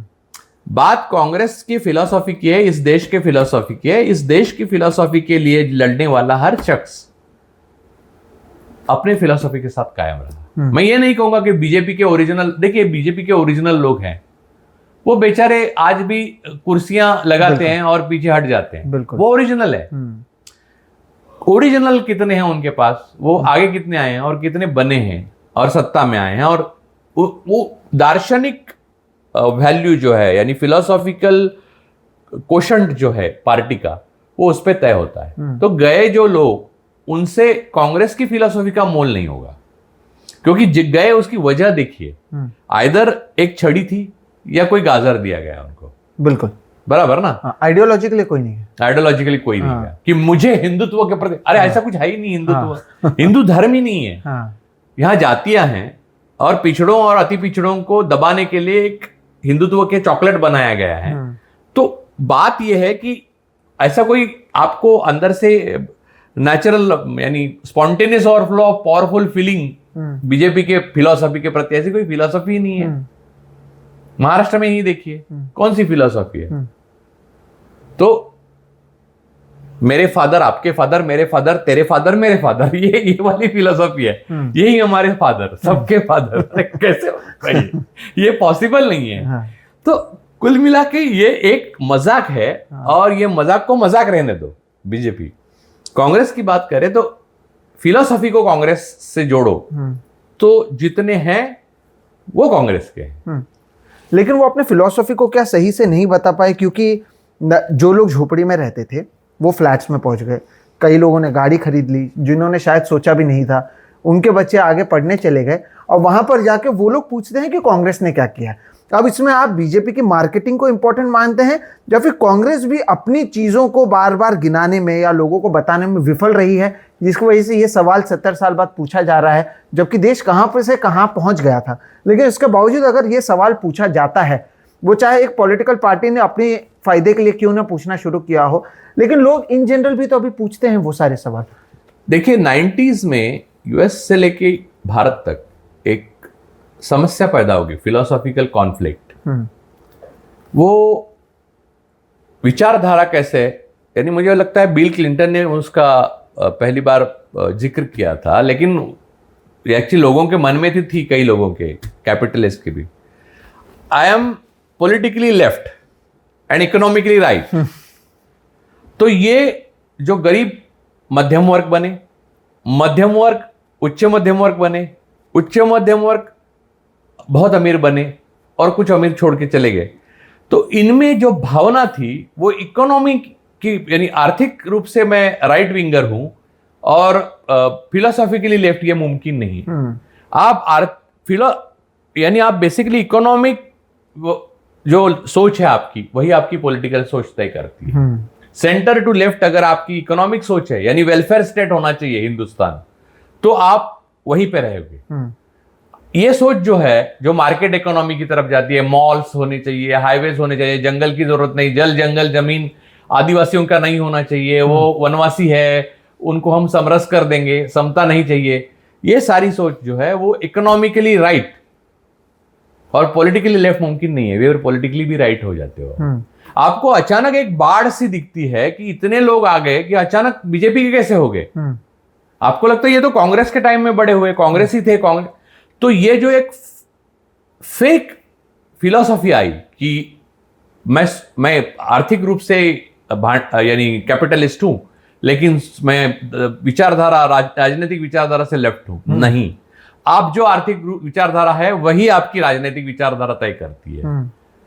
तो मार्क्स समाजशास्त्री था क्योंकि वो अर्थशास्त्री था। तो अर्थशास्त्र बेसिकली ये बात मनमोहन सिंह जब अर्थ मंत्री थे, नरसिंह राव फिर एक बार प्रधानमंत्री थे, उस वक्त से ये देश एक करवट ले रहा था कि एक नया युग आ रहा था, और इसको समझ नहीं पाए लोग, बड़े बड़े लोग समझ नहीं पाए। ये मनमोहन सिंह ने एक जिक्र भी किया था उसका कि आप ये मत समझिए कि ये जो विकास हो रहा है और ये जो अच्छी लोकतंत्र की हमने नींव, अच्छा लोकतंत्र है भारत, ये हमेशा के लिए रहेगा, उसके लिए अलग से मेहनत करनी पड़ेगी। इसको अलग से मेहनत यानी कि क्या मतलब, यानी वेलफेयर स्टेट, यानी सेंटर टू लेफ्ट की विचारधारा नए मध्यम वर्ग को, नए उच्च मध्यम वर्ग को और किसी भी अमीर आदमी को भी होनी चाहिए, जिसकी वजह से भारत एक वेलफेयर स्टेट बने और लोकतंत्र की नींव मजबूत रहे। तो लोग इकोनॉमिकली राइट हो गए, उनको पता ही नहीं चला वो पॉलिटिकली भी कब राइट हो गए। और पॉलिटिकली राइट का मतलब भारत में पॉलिटिकली राइट रिपब्लिकन और डेमोक्रेट जैसा नहीं होता। भारत में politically right direct Bajrang Dal तक जाता है। तो बिना पढ़े, जो कोई स्किल नहीं है, आप जवान हो, आपके पास नौकरी नहीं है, तो हाथ में गदा आ जाएगी, फिर हाथ में चक्कू आ जाएगा, फिर बंदूक आ जाएगी, फिर हिंदू खतरे में आ जाएगा। हिंदू कभी भी खतरे में नहीं था। बिल्कुल। जब अकबर शासन करता था, जब औरंगजेब शासन करता था, तो औरंगजेब के तंबू को काट के लेके गए थे मराठा। तो हिंदू खतरे में था ही नहीं कभी। हिंदू खतरे में नहीं है। ये राइट विंग जो है वो इकोनॉमिक राइट होने से पॉलिटिकली भी राइट हो गई है। क्या जरूरत है जल जंगल जमीन की मर्यादा रखने की? कोई खरीद ले सारे के सारे पब्लिक सेक्टर यूनिट। जो 70 साल में आप पब्लिक सेक्टर यूनिट बनाए हैं वो जनता के है। वो जनता के LIC के पैसे से एक अमीर आदमी सीधा खरीद लेता है, 70% उसके पास जमा हो जाता है। ये वो व्यक्ति नहीं है, वो रिप्रेजेंट करता है राइट इकोनॉमी और राइट पॉलिटिकल थिंकिंग करने वाले नए मध्यम वर्ग को, जो अपनी बर्बादी की खाई खुद खोद रहे हैं। बट जब ये बात कर रहे हैं तो क्रेडिट वेयर इट्स ड्यू। अगर 2004 से 2014 तक भी देखें तो मेरा ऐसा मानना है कि जो सरकार थी कांग्रेस की उस समय, उन्होंने एनवायरमेंट लॉस को स्ट्रिक्ट रखा था उस समय। नहीं, मैं यहां पर एक बात और करूंगा। राहुल गांधी को पप्पू प्रोपागंडा सारी कैपिटलिस्ट लॉबी ने क्यों किया शुरू? वो जो आंदोलन था भट्टा परसोल में, वहां तो अब कांग्रेस का कुछ रहा ही नहीं यूपी में। भट्टा परसोल में एक आंदोलन हुआ था, तो राहुल गांधी ने किसानों का साथ दिया था। बाद में मनमोहन सिंह की सरकार ने भूमि अधिग्रहण कानून बनाया। उस कानून को बनने के बाद, जिसकी वजह राहुल गांधी थे, उस कानून के बनने के बाद यहां के क्रोनी कैपिटलिस्ट को समझ में आया कि अगर राहुल गांधी सत्ता में आते हैं या उनकी पार्टी के साथ वो सत्ता में प्रबल हो जाते हैं, तो पॉलिटिकली सेंटर टू लेफ्ट और इकोनॉमिकली सेंटर टू लेफ्ट हम लोग रहेंगे। इसका मतलब हम ज्यादा टैक्सेस भरेंगे और वेलफेयर स्टेट रहेगा, ज्यादा से ज्यादा लोग गरीबी रेखा से ऊपर आएंगे। लेकिन कुछ 2-4 लोग चाहते हैं वैसे अमीर नहीं हो पाएंगे, ऑलिगार्क नहीं बनेंगे रशिया जैसे। तो उन लोगों ने बदनामी के लिए पैसे फेंकना शुरू किया और वो पैसे से पूरे RSS कल्ट ने, उनके ऑक्टोपस ने राहुल गांधी की छवि को खराब कर दिया। तो ये कहानी ऐसी है। तो ये कहानी शुरू एक छोटे बिंदु से होती है। मैं पॉलिटिकली लेफ्ट हूं और इकोनॉमिकली राइट हूं, ये फ्रॉड जो है वहां से ये शुरुआत होती है। बिल्कुल। अब आते हैं वापस से 2023 में, जो कैपिटलिस्ट लोगों की बात की या फिर राहुल गांधी के प्रोपोगेंडा उनके खिलाफ जो शुरुआत की, भारत जोड़ो यात्रा की अगर बात करें तो ये कम से कम इसका ये तो फायदा हुआ कि राहुल गांधी को लेकर जिस तरह से सवाल उठते थे या उनका जो एक पप्पू इमेज बनाने की कोशिश की गई, या फिर ये माना जाने लगा कि राहुल गांधी एक सीरियस पॉलिटिशियन नहीं है, छुट्टी लेते हैं, ऐसे कई सारे जो सवाल उठते थे, उसका जवाब भारत जोड़ो यात्रा ने दे दिया। अब कांग्रेस के कार्यकर्ता के पास भी एक कहीं ना कहीं एक जो चीज वो हमेशा कह सकते हैं कि तुम्हारा कौन सा नेता है या किसी में हिम्मत अगर हो तो वो करके दिखाए कन्याकुमारी से कश्मीर पैदल, और इतना अगर उनको लोगों का साथ मिलता है या नहीं, जो शायद मुश्किल बीजेपी में मोदी के लिए भी हो अगर वो कोशिश करे तो छवि तो राहुल गांधी की सुधरी है। अब इसके आगे का रास्ता कांग्रेस के लिए और राहुल गांधी के लिए कैसा होगा? क्योंकि भले ही वो दोनों एक दूसरे से कितने भी अलग क्यों ना हो, चुनाव तो उनको साथ में ही लड़ना है, चीजें तो साथ में ही होनी है, तो वो सारी चीजें आगे कैसे होगी? चीजें मुश्किल कांग्रेस के लिए जितनी नहीं है उतनी राहुल गांधी के लिए, क्योंकि राहुल गांधी अपने कंधे पर वो सारे बोझ उठाए हैं। उन्होंने फिलॉसफी की बात वो करते हैं। अडानी पे पहली बार उन्होंने बोला। अडानी एक प्रतीक है एक क्रोनी कैपिटलिज्म का, और एक पूरे पब्लिक सेक्टर को निगल कर एनिमी ऑफ द पीपल एक बनने की कहानी है वो। तो राहुल गांधी ने उसको पहले पॉइंट आउट किया। तो एजेंडा जो है, फिलोसॉफिकल पॉइंट है, फिलोसॉफिकल बेंड ऑफ माइंड है पूरी संगठन का, वो राहुल गांधी बनाने की कोशिश में लगे हुए हैं। तो उनके लिए बहुत चुनौती भरा और साहस भरा रास्ता है ये। मुझे नहीं लगता कि वो इस बात से मुकर जाएंगे। वो डरने वाले नहीं हैं ऐसा लगता है देखकर, और वो उसे आगे ले जाएंगे, ये तो स्पष्ट है। और वो भी अपने बात के पक्के, जैसे गांधी जी थे, एक बात पकड़ ली तो पकड़ ली।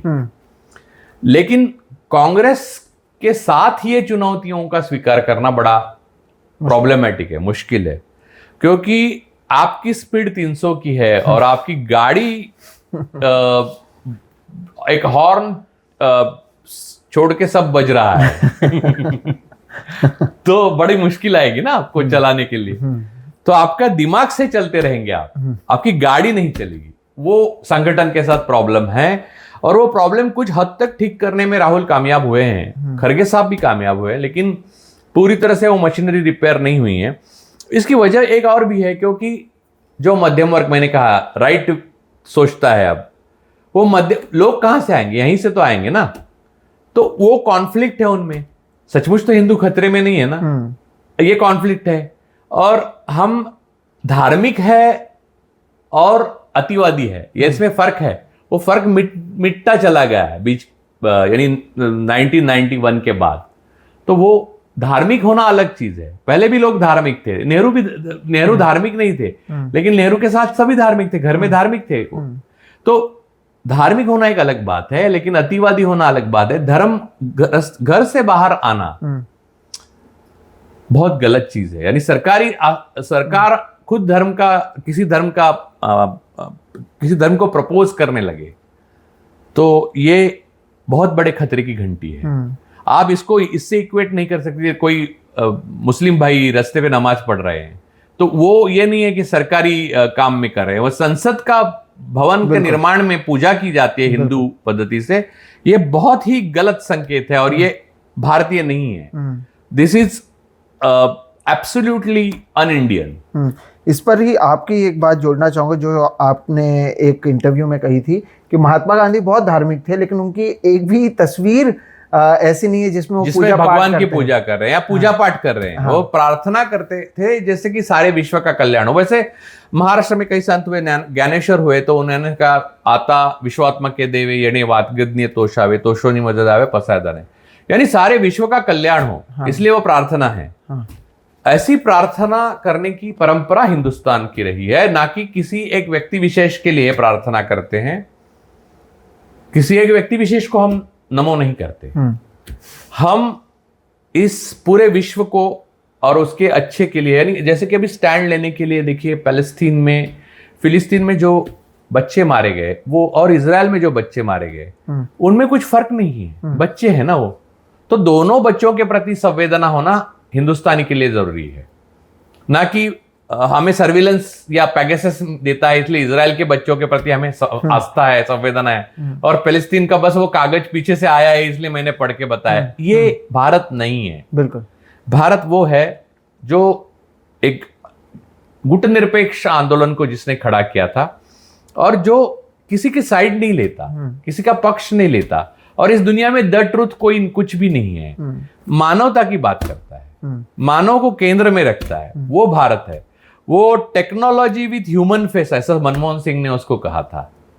तो हमारा विज्ञान इंसानियत के चेहरे से बना हुआ हो, ऐसा भारत बनाना था, लेकिन बीच में हम 9 साल पहले भटक गए हैं। तो वापस लाने की जो कोशिश है, वो राहुल गांधी को कांग्रेस को साथ लेकर लाना है। तो स्टीयरिंग ठीक होना चाहिए और इंजन भी ठीक होना चाहिए। तो आप खुद भी जानते हैं, आप भी पत्रकार है, कि कितना स्टीयरिंग ठीक है, इंजन ठीक है। और कोई आंदोलन ऊपर से आता है तो खुद राहुल जी आने वाले हैं, तो यहाँ कार्यकर्ता 4 उतरेंगे रास्ते पे। अगर बस बताया गया है तो यहाँ क्या होता है ये भी आपने देखा है। तो ये जो गैप है उसको कैसे भरना है, तो उसके लिए एक ही रास्ता है, और वो है गांधी जी का। गांधी जी के रास्ते से ही इसे भरा जा सकता है। और मुझे लगता है राहुल जी ने 2 संकेत दिए, एक तो भारत जोड़ो यात्रा जो गांधी जी के नक्शे कदम पे चली, गांधी जी की फिलॉसफी, और दूसरा डरो मत, ये भी गांधी जी का ही मंत्र है। गांधी जी ने कहा कि कायर आदमी से हिंसक आदमी अच्छा है, कायर मत बनो। यही था गांधी का, गांधी जी की फिलॉसफी एक लाइन में। गांधी जी की नॉन वायलेंस को डॉक्टर मुंजे से लेके सारे आरएसएस नहीं समझ पाई। उन्होंने एक लाइन में कहा, कायर आदमी हिंसक आदमी से बुरा है, हिंसक आदमी कायर, सच। लेकिन उन्होंने एक पूरा संगठन ही बना दिया कायरों का। तो और जिन्होंने निहत्थे बूढ़े महात्मा की हत्या की और उसका ग्लोरिफिकेशन आज कर रहे हैं, नाथूराम गोडसे का, ऐसी ऐसी ऐसी कायरों की झुंड बनाई। तो इनको भारत क्या समझा, ना इंडिया समझा, ना हिंदुस्तान समझा, ना गंगा जमनी तहजीब समझी। हाँ, ये बात तो सही है सर। और आपने 2 बार एक पैरेलल ड्रॉ करने की कोशिश की राहुल गांधी और महात्मा गांधी में। एक और पैरेलल जो मैं देख पा रहा हूँ, जिसे कांग्रेस के ही नेता जब आप उनसे पर्सनली बात करें वो उसे एक कंप्लेन के तौर पर देखते हैं, वो ये है कि राहुल गांधी की जब बात करें वो नेता अच्छे हैं, वो पॉपुलर अच्छे हैं, लेकिन उनमें वो भूख नहीं है। भूख का मतलब वो पॉलिटिकल भूख नहीं है, सत्ता की भूख नहीं है।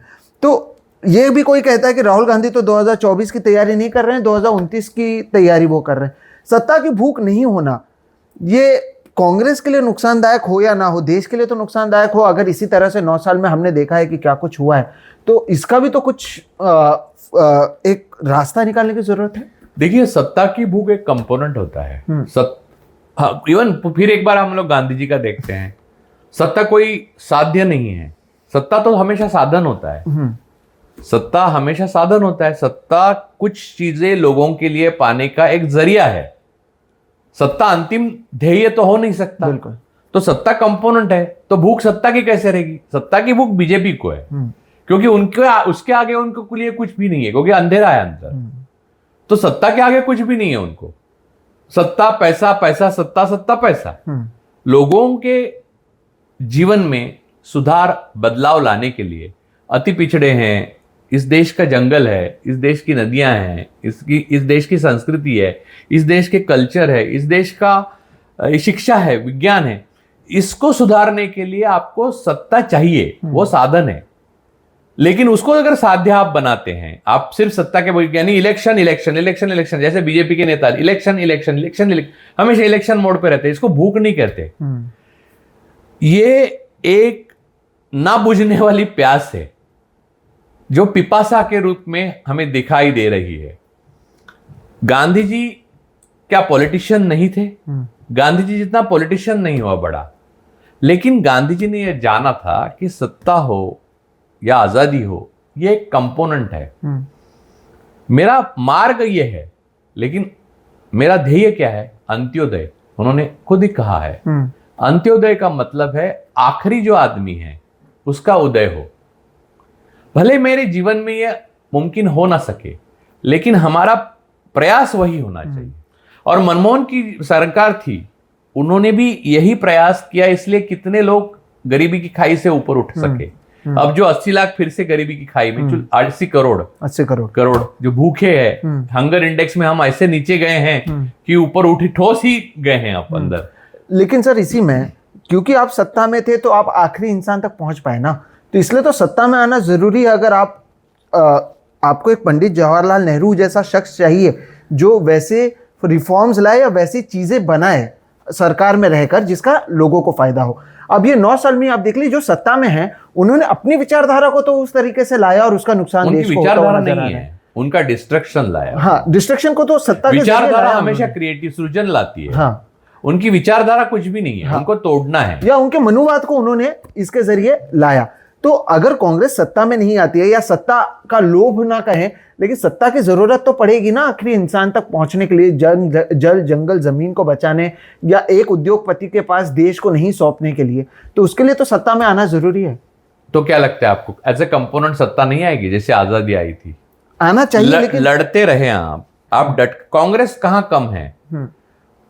पहले कांग्रेस को एक समझना चाहिए कि जो छोटे छोटे लोग अपनी लड़ाई लड़ रहे हैं, जैसे उमर खलीद हो या अनेक यूट्यूबर्स वगैरह हैं वो जो लड़ रहे हैं, जो सरकार का फांसीवाद फेस कर रहे हैं, उनके पीछे खड़ा रहना कांग्रेस के लिए बहुत जरूरी है। वो एक तरह से कांग्रेस के कार्यकर्ता ही है।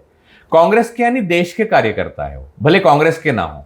आप मानो नहीं, कांग्रेस के लिए वो काम नहीं करेंगे क्योंकि वो अपनी निष्पक्षता खोना नहीं चाहते, लेकिन वो फांसीवाद के साथ नहीं जाएंगे। न्यूट्रल नहीं है वो, उन्होंने साइड ले चुके हैं। लेकिन कांग्रेस पे कल वो आलोचना कर सकते हैं कांग्रेस की, क्योंकि वो निष्पक्ष रहना चाहते हैं।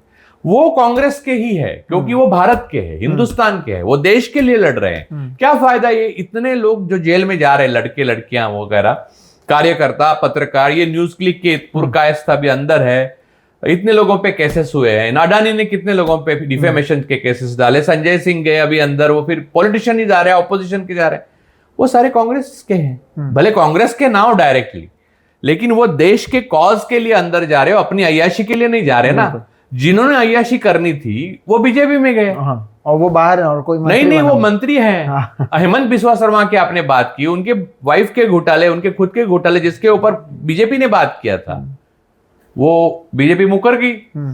उसमें हमारे गृह मंत्री जी हैं, उनको पत्रकार ने सवाल पूछा, हुआ आप हेमंत बिस्वा शर्मा क्या भ्रष्टाचारी है, रहने दो भाई, ऐसा करके उन्होंने बिठा दिया। वो डर भी गया होगा बेचारा। आज शाम को तो देख लिया, लेकिन कल सुबह सूरज देखूं या ना देखूं, ऐसे कई होंगे जिनके सूरज दूसरे दिन अस्त हुए होंगे। तो ये बात है कि लड़ने वाले हर व्यक्ति को कांग्रेस को अपनाना चाहिए, और जो लड़ नहीं रहा है, क्योंकि ऐसी स्थितियां होती है ना, जब ऐसे फांसीवाद इतने जोर से आता है, तब हर किसी को भूमिका लेनी पड़ती है। या तो आप उनके साथ रहो या तो उसके साथ लड़ो। तो जो लड़ रहा है वो कांग्रेस का है। कांग्रेस का मतलब एक आंदोलन का मतलब वो स्वतंत्रता के लिए किया, आजादी के लिए आंदोलन। और आज जो फांसीवादी है वो आजादी का आंदोलन में भी नहीं थे, वो ब्रिटिशों के साथ थे, खबरी थे उनके। बिल्कुल। तो बात खत्म है। इतना क्रिस्टल क्लियर है कांग्रेस का कौन है। ये कांग्रेस को जानने के लिए कहीं भी लिटमस टेस्ट करने की जरूरत नहीं है। जो लड़ रहा है वो कांग्रेस का है, जो नहीं लड़ रहा है वो बीजेपी का है। बिल्कुल। और इसमें अगर राहुल गांधी की एक बात कहें, जैसे कि बहुत लेट पता चला था कि निर्भया हत्याकांड जो हुआ, या निर्भया के साथ जिस तरह से रेप हुआ, उसके परिवार वालों का भी मदद राहुल गांधी ने की, और कभी किसी को पता भी नहीं लगने दिया। इससे बड़ी बात आगे है। कलावती के घर पे राहुल गांधी गए, और अमित शाह ने खुद गृह मंत्री होने के बाद संसद में कहा कि कलावती को हमने मदद की। दूसरे दिन कलावती ने आके इनकार किया कि कहा मदद जो की वो राहुल जी ने की। जैसे कि महाराष्ट्र के बीजेपी के अध्यक्ष है, उस दिन वो बड़ी फुर्ती के साथ एक युवक के पास गए और बोले अगला प्रधानमंत्री किसको देखना चाहोगे? उसने कहा राहुल गांधी को। तो मुरझा गए वो। लेकिन उनको ये, इनके मन में ये प्रोपागंडा से ये भी प्रभावित है। इनको इतना सुनाया गया है मोदी मोदी मोदी मोदी कि इनको लगता है कि लोग भी पूरे प्रभावित हो गए। अरे लोग बहरे हो जाएंगे लेकिन आपके प्रोपागंडा से प्रभावित नहीं होंगे, ऐसे भारत के लोग हैं। इसलिए आपको सबसे ज्यादा सीट्स आए तब 37% ही वोट्स मिले। बिल्कुल। वो बात अलग है कि इलेक्शन मैनिपुलेट कर सकते हैं, मैनिपुलेशन के बाद भी जीते नहीं तो भी सत्ता से बाहर नहीं जाएंगे, ये सारी खेल अलग है। वो उस पे ऊपर मैं कई बार बोल चुका हूं और बाद में भी बोलूंगा। लेकिन जहां तक कांग्रेस के उद्देश्यों का सवाल है, कांग्रेस के उद्देश्य और देश के उद्देश्य पैरेलल जाते हैं और वो जाने चाहिए देश के हित में। भूमि अधिग्रहण कानून जैसे कानून बनने चाहिए, जंगल के लिए कठोर नियम होने चाहिए, नहीं तो आरओई को तोड़ा, कोंकण में रिफाइनरी ले जा रहे हैं। क्यों भाई? कोंकण में इतने सारे उद्योग हो सकते हैं, वहां पर रिफाइनरी की जरूरत नहीं है। वहां क्योंकि आपको एक उद्योगपति को खुश करना है और सऊदी से आर्माको को यहां लाना है, इसलिए वो आप वहां दबा दोगे। ये नहीं चलेगा। लोगों के भूमि अधिग्रहण कानून में जो है, लोगों के परमिशन के बिना, वहां के स्थानिक लोगों के परमिशन के बिना आप कोई भी कुछ भी पत्ता भी नहीं उठा सकते, क्योंकि ये प्रजासत्ताक है, ये गणतंत्र है। तो ये गणतंत्र को बचाने की जिम्मेदारी कांग्रेस की है और कांग्रेस की कठोर से कठोर आलोचना होनी चाहिए जिम्मेदारी में उन्होंने कोताही बरती तो। और वो उनके लोकल नेता ऐसा कर रहे हैं। बिल्कुल। तो उनपे आलोचना करना भी आपका धर्म है। तो उनका आलोचना उनकी आप भी करते जाइए, क्योंकि तब तक ये सुधरेंगे नहीं। राहुल गांधी सिर्फ कांग्रेस रिप्रेजेंट नहीं करता, ये भी करते, इन्होंने भी कुछ देश का खाया है। बिल्कुल, है ना, देश का नमक इन्होंने भी खाया है। तो इनको भी या तो बीजेपी के साथ जाओ, डर लग रहा है तो ईडी का, सीबीआई का डर लग रहा है तो बीजेपी पे जाओ, आपको मंत्री बनाएंगे। कांग्रेस में रहकर आप बीजेपी का काम करें वो ठीक नहीं। कांग्रेस में रहकर अगर बीजेपी का काम ना भी करें तो जिस तरह से इनफाइटिंग है इन नेताओं में, वो हर जगह पर। महाराष्ट्र में तो हम हर दूसरे दिन, आप ऑफ कैमरा किसी भी एक नेता से मिलिए कांग्रेस के, तो इन फाइटिंग के बारे में बताते हैं। तो ये जो चैलेंजेस एक तरफ, लेकिन दूसरी तरफ सर जो मैं देख पा रहा हूँ, जो नया जनरेशन आ रहा है, महाराष्ट्र में भी मैंने देखा है, वो या कम से कम वो कार्यकर्ता जो अभी कांग्रेस से जुड़ा, वो तो एकदम कट्टर या वो फिलोसॉफिकली उसको पता है कि क्या सही है क्या गलत है, और विपक्ष में रहने के बावजूद भी कांग्रेस का काम कर रहा है। लेकिन बात वही वापस आती है कि बीच के लोगों में और उनके इन फाइटिंग की वजह से जो बीजेपी है, अगर वो डायरेक्टली नहीं जीत पा रही है तो इन फाइटिंग का तो फायदा उन्हें हो रहा है। तो ये जो बीच का जो स्ट्रीमलाइनिंग है वो कब हो पाएगा? क्योंकि जब तक वो नहीं हो पाएगा तब तक मुझे नहीं लगता कि कांग्रेस अपने आप को आगे उस तरह से ले जा पाएगी। नहीं, ये एक विशियस सर्कल है सोहित, ये विशियस सर्कल है। जब तक सत्ता नहीं आएगी बीच के ठीक नहीं होंगे, क्योंकि बीच की जो इनफाइटिंग जो आप जो कह रहे हैं वो कुछ हद तक कुछ राज्यों में ठीक करने में सफल रहा कांग्रेस का हाईकमांड। अब महाराष्ट्र में आपको मैं चुनौती बताता हूं कैसे होती है चुनौती, कि कुछ नेता है जो कांग्रेस में है, पूरे कांग्रेसी है, उनकी पीढ़ियां कांग्रेसी है ना, तो कांग्रेस हाईकमांड उनके ऊपर कोई एक्शन नहीं ले रहा है, लेकिन वो भी कुछ काम नहीं कर रहे क्योंकि उनको ईडी का डर लग रहा है, उनके नोटिस आने की डर लग रहा है, ये वो चुप बैठे। तो कांग्रेस किसी एक आम कार्यकर्ता को चुनती है और पद देती है, तो उसके खिलाफ ये सारे फ्यूडल लॉर्ड्स लड़ना खड़े हो जाते हैं, आपस में लड़ाई करते हैं, ना कि बीजेपी के साथ लड़ाई करते। यही स्थिति है ना, यही बोल रहे हैं। तो कांग्रेस हाईकमांड के लिए यानी राहुल गांधी के लिए ये चुनौती ये है कि मैंने ये आदमी को इसलिए चुना है कि कम से कम बिकेगा नहीं, कम से कम डरेगा नहीं, कम से कम कायर नहीं है। तो लेकिन इनकी प्रॉब्लम ये है कि मेरे फादर, उनके फादर यहां थे, ये जिला मेरा है, ये सूबा मेरा है। वो जो मराठों का पुराना था वही है, और हर राज्य में अलग अलग लोगों का यही है। और यूथ कांग्रेस में भी देखने मिलता है। यूथ कांग्रेस का मैंने बोला कि एक चुनौती सबसे बड़ी राहुल जी की गलती थी, वो मुझे ऐसा लगता है, और बोलने में कोई शर्म नहीं आनी चाहिए कि क्योंकि वो सार्वजनिक है जीवन उनका। तो यूथ कांग्रेस के अंदर इलेक्शन करना ये सबसे बड़ी गलत स्टेप थी। अगर उद्देश्य अच्छे भी हो आपके तो भी ये समझना चाहिए कि बड़े नेता जो है वो पैसा खर्च करके अपने बच्चों को चुनो, वहां पर पद पे बिठाएंगे, और आपके इंटरेस्ट के लिए यानी पार्टी के इंटरेस्ट के लिए काम करने वाले कार्यकर्ता फिर से पिछड़ जाएंगे। और वो देखने ही मिला। यही हुआ। आज युवक कांग्रेस के अध्यक्ष अब मैं क्या बोलूं, अब मैं बोलूं तो लोग बोलते हैं बोलता है। तो फिर इसका समाधान कहां पे आ रहेगा, और ये राहुल गांधी के लिए कितनी बड़ी चुनौती है? देखिए, अब ये समाधान आपको ऐसे नहीं मिलेगा। ऐसे पॉलिटिक्स में 2+2=4 नहीं होता। ये समाधान एक सर्कल से जाएगा, इस सर्कुलर, ये लीनियर नहीं है।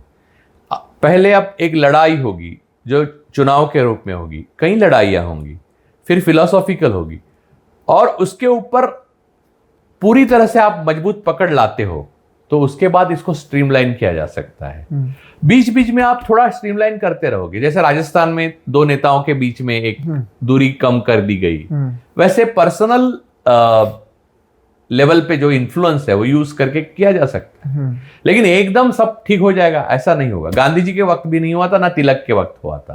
कांग्रेस का मतलब भारत जैसा है, भारत एक साथ ठीक होगा नहीं होगा। भारत थोड़ा ठीक है, थोड़ा गड़बड़ है, हम भी थोड़े ठीक है, थोड़े गड़बड़ है, थोड़े भ्रष्ट है, लेकिन ज्यादातर हम भ्रष्टाचार करना नहीं चाहते। दूसरे के भ्रष्टाचार के बारे में हम बहुत जागरूक हैं। तो ये सारी जो भारत की नेचर में, डीएनए में जो है, वो सारा कांग्रेस के नेचर में। तो एकदम ठीक नहीं होगा, लेकिन भारत जितना ठीक होगा तो भी ठीक होगा। समझ। लेकिन इसके साथ ही शायद राहुल गांधी को सर जरूरत है उनके आसपास के लोगों को सुधारने की, ताकि जो उन तक रीच पहुंच पाए। ये नए लोगों को छोड़ दे, जो पुराने लोग हैं वो तो चाहते भी नहीं है कि जो नए लोग हैं वो राहुल गांधी के करीब पहुंचे। और ये जो हम एक तरीके से देखते हैं कि पुराना एक उनका नेक्सस बना हुआ है, उसको तोड़ने की तो जरूरत है। एक बहुत बड़ी, मैं मानता हूं कि हम उम्र है, मैं और राहुल बराबर, तो इस उम्र में कम से कम ये समझ राहुल जी को होगी। तो ये समस्या purely Rahul Gandhi as a person है, तो उनको ही उसका रास्ता निकालना चाहिए। ना मैं बता सकता हूं, ना आप बता सकते हैं। अगर मेरी ये समस्या होती तो मैं इसका रास्ता निकालता, तो उनकी ये समस्या है तो ये उनकी चुनौती है, उन्हें स्वीकार होनी चाहिए, और इनको तोड़कर उनको बाहर निकलना चाहिए, तो वो निकलेंगे। इतनी चुनौतियों का स्वीकार करके उसके ऊपर वो हावी हो गए और बाहर निकले, तो इस चुनौती का भी वो स्वीकार करेंगे और तोड़कर बाहर निकलेंगे। मेरा आखिरी सवाल ये होगा, अभी 2024 चुनाव आ रहे हैं, कांग्रेस की भूमिका विपक्ष में कितनी बड़ी रहने वाली है? और साथ ही साथ अगर इंडिया गठबंधन जीतता है तो क्या अगला प्रधानमंत्री, चाहे वो सबसे विपक्षी बड़ी पार्टी तो कांग्रेस ही है, तो क्या आपको लगता है अगर ये आते हैं तो राहुल गांधी खुद बनना चाहेंगे, या जिस तरह से हम बात कर रहे थे कि वो सत्ता को लेकर इतने उत्सुक नजर नहीं आते हैं, तो कोई और कांग्रेस से बन सकता है, और उनकी जिम्मेदारी कांग्रेस की कितनी बड़ी रहेगी? देखिए, एक बात है कि मुझे अभी तक ऐसा कोई एहसास नहीं हुआ कि भाजपा सत्ता छोड़ेगी। ये बात नहीं कह रहा हूं मैं कि इंडिया गठबंधन चुनाव जीतेगा नहीं, ऐसा नहीं बोल रहा हूं। चुनाव जीत सकता है, ये छोड़ेंगे कि नहीं ये सवाल है, क्योंकि छोड़ेंगे तो कई चीजें हैं जो इनका पीछा नहीं छोड़ेगी, इसलिए नहीं छोड़ सकते। ये भी एक कारण है, और भी कारण है, क्योंकि ये सत्ता के लिए जीते हैं। तो एक बात, दूसरी बात, अगर सब कुछ होके ये सत्ता में इंडिया गठबंधन आता है, ये हाइपोथेसिस है, बिल्कुल, इस पे ऊपर मेरा विश्वास अभी तक बैठा नहीं है, लेकिन मैं आपको हाइपोथेटिकली, आपने सवाल पूछा तो मैं हाइपोथेटिकली जवाब देता हूं। तो जरूरी नहीं कांग्रेस का प्रधानमंत्री हो, सबसे अनुभवी और जो शासन करने योग्य हो वो भी हो सकता है। एक नंबर 2, कांग्रेस का भी अगर होता है तो जरूरी नहीं राहुल गांधी हो। और नंबर 3, मुझे आप चुनने के लिए कहेंगे तो मैं राहुल गांधी का नाम बताऊंगा, लेकिन मुझे संभव बहुत कम लगता है कि राहुल गांधी खुद प्रधानमंत्री बनना चाहेंगे। अभी तक मुझे ऐसा लगता है कांग्रेस से भी बना तो वो राहुल गांधी नहीं होंगे, और दूसरी पार्टी से बना तो स्वाभाविक रूप से राहुल गांधी नहीं होंगे। लेकिन कंडीशंस की ये, अगर हारते भी हैं तो ये छोड़ कर जाएं। नहीं, वो हाइपोथेटिकली ये बोला मैंने, वो कंडीशन नहीं, वो मैं वास्तविकता बोला। मैं बोल रहा हूं कि आज जिस तरह से अडानी अटल रूप से खड़ा है, इतनी बातें होने के बावजूद एक भी इंक्वायरी नहीं लगती, या इतने लोग, यानी बिल्किस बानो के मामले में देखा, हर बात में सरकार जिस तरह से दमन, भ्रष्टाचार, बृजभूषण सिंह बात, या स्त्री के प्रति अत्याचार, जिस तरह से अपने लोगों का डिफेंड करती है, क्या वो हार स्वीकार करेगी? नहीं।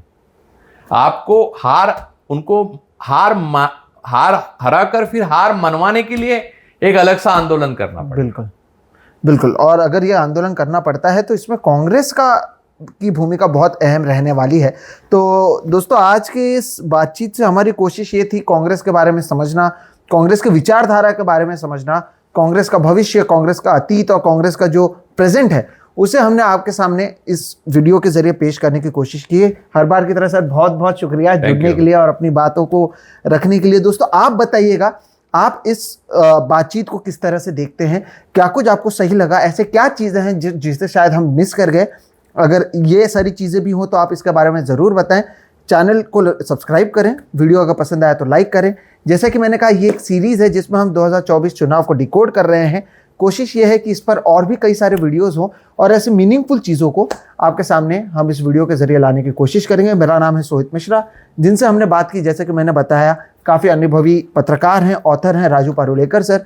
इन्हें आपने पहले भी प्यार दिया है, अभी भी जिस तरह से आप हमारे वीडियोज़ को प्यार दे रहे हैं उसके लिए हम दोनों तहे दिल से आपका शुक्रिया अदा करते हैं। फिलहाल इस वीडियो में इतना ही। बहुत शुक्रिया सर, धन्यवाद।